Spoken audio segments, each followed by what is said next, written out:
ඔයා ෂෝට් බලන්න අකමැති කෙනෙක් නම් එහෙම නැත්නම් ඔයාගේ ෂෝට් බලලා ඔයාගේ කාලය අපතේ යනවා නම් ඔයාට ලිමිට් එකක් ඇතුව මේක බලන ක්‍රමයක්කුත් තියෙනවා. ඒ වගේම සම්පූර්ණයෙන්ම ඉවත් කරන ක්‍රමයකුත් තියෙනවා.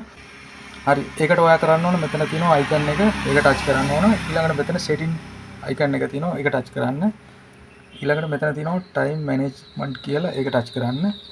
දැන් මෙහෙම පහළට යනකොට තියෙනවා මෙතන short speed limit කියලා. ඒක ටච් කරන්න. දැන් මෙතන තියෙනවා බිඳුව කියලා.